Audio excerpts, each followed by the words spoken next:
for a lot of us who collect modern Star Wars action figures from Hasbro, a big reason is because we want to recreate the original Kenner line of 92 or 96 or 120 if you count all the droids and Ewoks figures.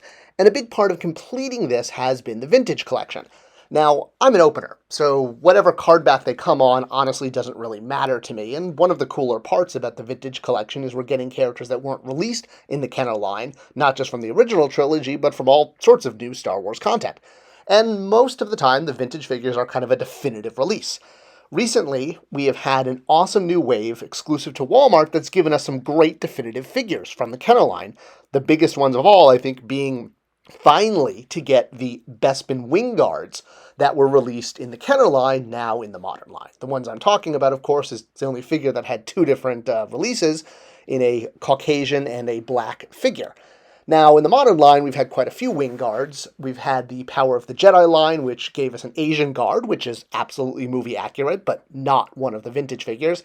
And then, of course, a downgrade for the Carbon Freezing Chamber playset, which was originally designed as a Power of the Force 2 playset for kids with tons of action features, like, missile launchers and this cool carbonite block. But it also came with a figure that was very dated by the time it came out, because it was a dropped exclusive and had to be sold through fan channels. Then the Legacy Collection gave us more wing guards, but again, not quite the original because, well, this is a white guy painted black. Notice the nose and the facial features, clearly not black features. And then we got a head swap with an alien head, not in the movie or in the vintage line, so more wing guards that don't represent the originals. So yes, finally, now the vintage collection brings us the actual two guards from the Kenner line, and I'm really excited about these because I love completing my set of Kenner figures, especially ones I never had as a kid.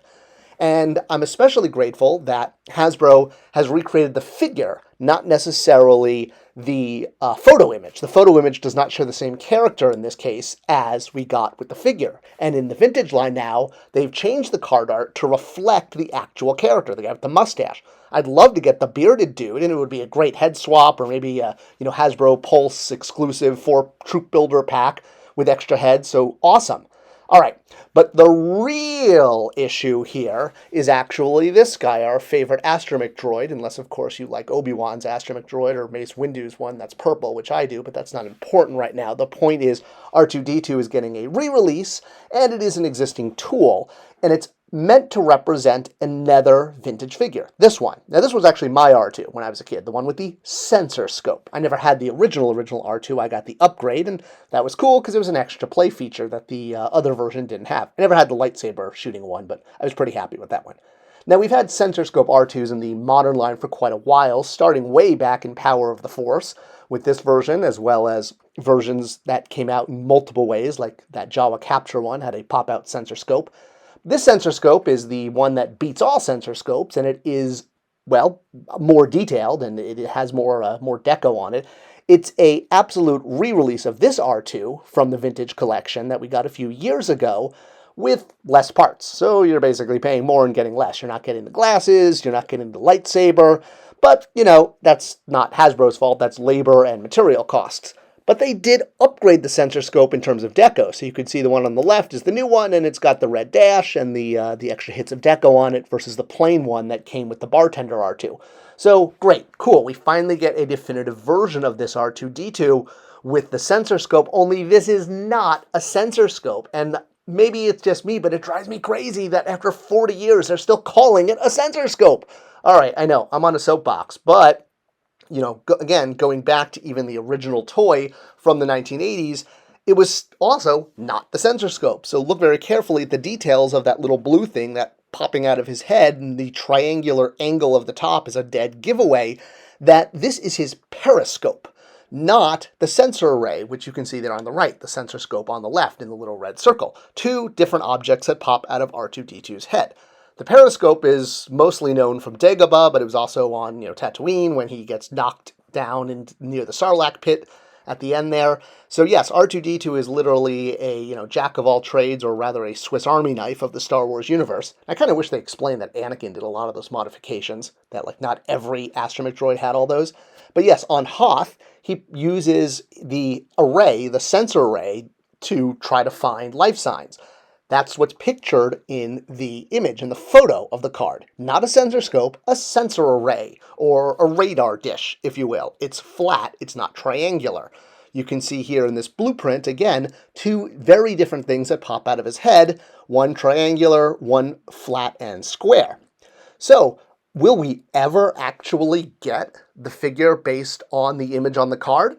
Maybe, but the fact is that they keep releasing this, and yes, I know I'm being picky, but it ships in the same wave where they've corrected the photo art for the Bespin guard with the mustache, removing the bearded guy. I'd love to get the bearded guy. The bearded guy is not the figure from the vintage line. It's the mustache guy.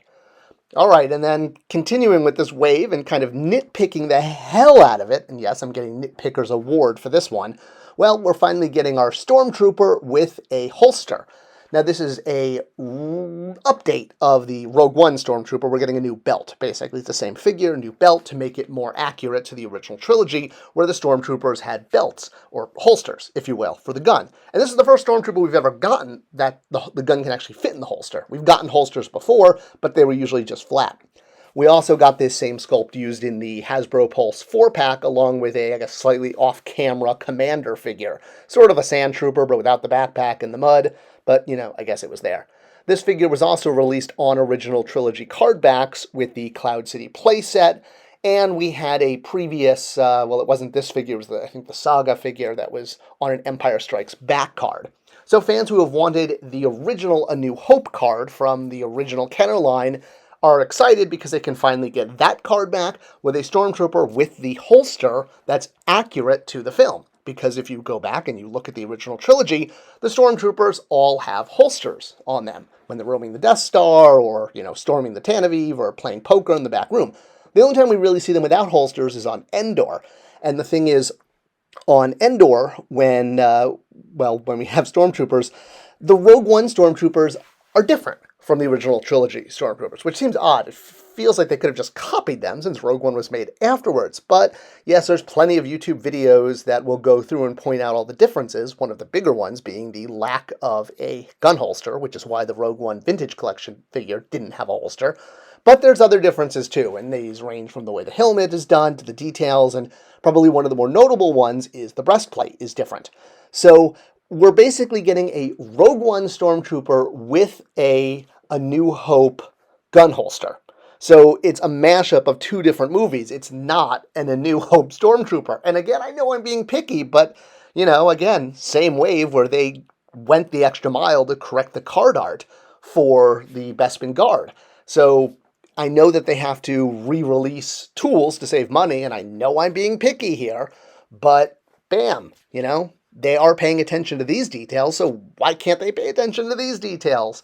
And they could easily get around it just by changing the photo. I know they have to use the same tool.